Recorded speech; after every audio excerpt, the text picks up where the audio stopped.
Twongeye kubasuhuza mu izina rya Yesu Kristo. Imana ibahe umugisha. Amen.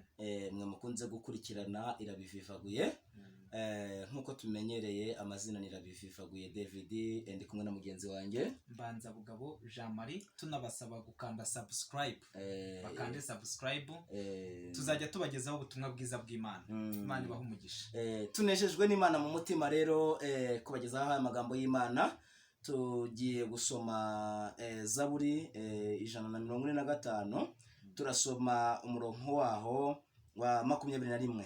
Haranditse ngo akanwa kanjye kazavuga ishimwe ry'Uwiteka, abafite umubiri bose bajye bahimbaza izina rye ryera iteka ryose. Amen.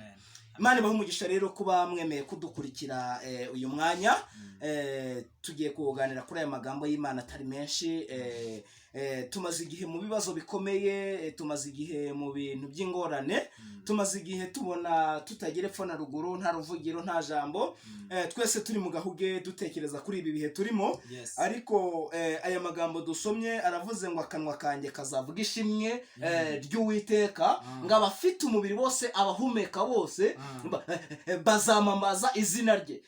Hari ibibazo tumazemo iminsi tukumva ko nta butabazi, ariko twavuganye n'Imana amagambo y'ihumure.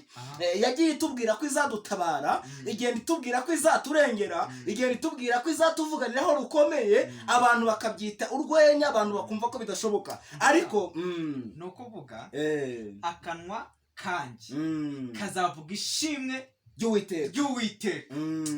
Imana ibababarire abantu bafite mu kanwa kabo amaganya. Ngira ngo munahindure. Uwaruzi ko niyo ushimye umuntu ukamubwira uti warakoze, nubwo yaba yarakoze akantu gato, waruzi ko avuga ati uyu muntu agira umutima unyuzwe, reka mukorere ikintu kirenze ku cyo namukoreye, noneho anshime kurutaho. N'Imana rero ikunda abantu bayishima, ntabwo ikunda ahantu hari amaganya. Imana ikunda ahantu bayishima. Iyo uyishima, Imana iraza igahita yicara aho hantu muri kwishimira. Hari ibintu bitandukanye n'ibyo abantu bibwira muri iyi minsi. Abantu bamaze kumva ko Imana yabaretse. Abantu bumva ko ibibazo turimo muri iki gihe igihugu cyose n'isi yose ari uko abantu bari mu gahuge kuko Imana itakibamenya. Ahubwo Imana yashize abantu ku gipimo kugira ngo mu minsi mibi izareba bazayikomeraho.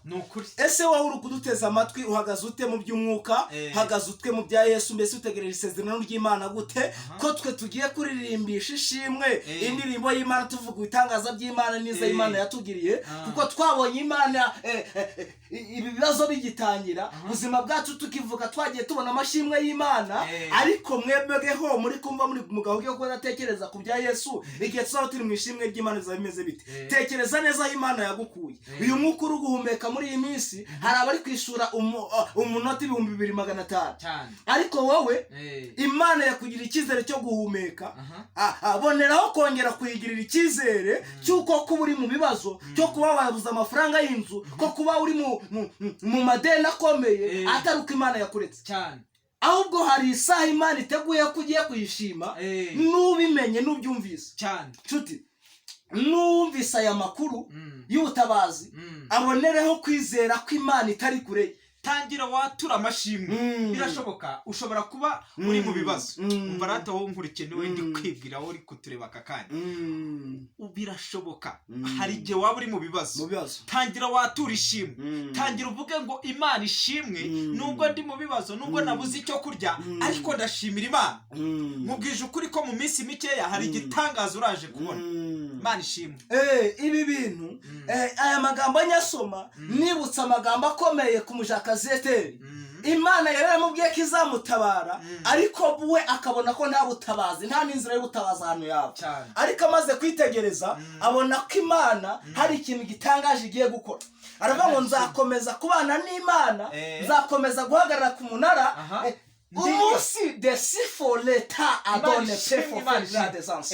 Umunsi yatekerezaga abona ko nta butabazi, habaho ikintu cyuko Vashiti yagombaga kuva mu rugo rw'umwami. Nta hantu Imana yabura kunyuza igisubizo cyawe, yakeneye kugutabara. Imaze kumubwira aya makuru, iramubwira ngo njyewe ndi nk'Imana, ndi Imana izagushira hejuru y'abantu bagukandagiriye ku kagezi kawe. Amaze kugera muri uyu mwanya, wewe unkurikiye zamurira Imana icyubahiro kuko Imana ifite ubutabazi buhambaye ku buzima bwawe. Amaze gutegereza Vashiti ava mu rugo kugira ngo Esiteri abone inzira. Amaze kuvayo ibishongore byari inshoreke z'umwami byatekereje ko aribyo bigiye kwimikwa bikajya mu mwanya Vashiti avuyemo, ariko umugeni w'umwami yari ari kweza, yari arimo arasigwa amavuta. Nubwo yari ari ahantu hatagaragarira amaso y'abantu, nubwo yari ari ahantu abantu batazi yuko yamenyeka, nubwo yari ahantu yari atazwi na komite nyobozi y'umudugudu, nubwo n'akagari katari kamuzi, n'umurenge n'akarere, birashoboka ko n'igihugu kitari kize Esiteri, ariko kuko Imana yari yaravuganye na Esiteri. Ndagira ngo ntangarize abantu badafata ku mushahara wa leta, ko batawufata, kuba udafata ku mushahara wa leta bisobanuye ko ushobora kuba utazwi n'igihugu, ko nta mushahara uva mu gihugu ufata. Utunzwe no kuvuga ngo Mana mfasha, n'ubutabazi bw'Imana uriho, ariko uratangarizwa itangazo ngo nubwo uri ahantu hatagaragara amaso y'abantu, hari Imana ikubona. Nubwo uri ahantu hatari ibisubizo by'Imana, hari ishimwe ugiye kuzamurira mu ruhame, abantu bakabona ko wavuganye n'Imana. Dusoze. Yego, Imana yacu irahari kandi irakora uko yari iri kera n'uyu munsi ni kuri.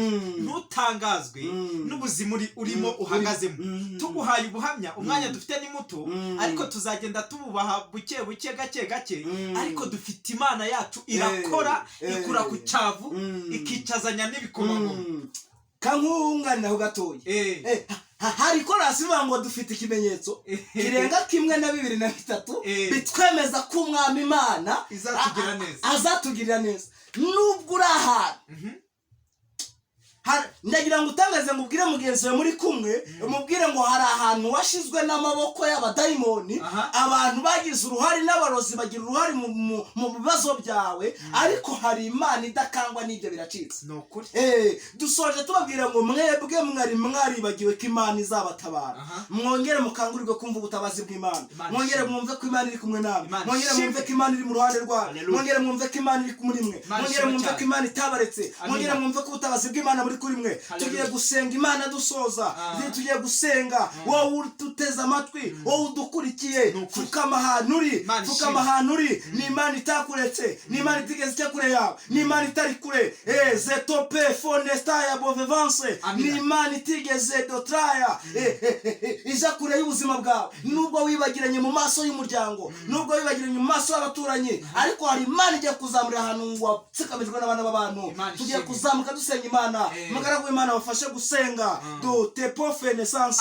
Mana bahungisha mu izina rya Yesu. Mana turashimiye cyane, tumushimiye ko uyu mwanya w'ijambo tumaze kumva. Sakete fole daya iri jambo enetaya bofe uribonye, buri wese ubonye, buri wese ukumvise gitangaza kimubise. Asitrato pepo bevo vaini. Urakoze Yesu, urakoze. Amina. Amen. Amen.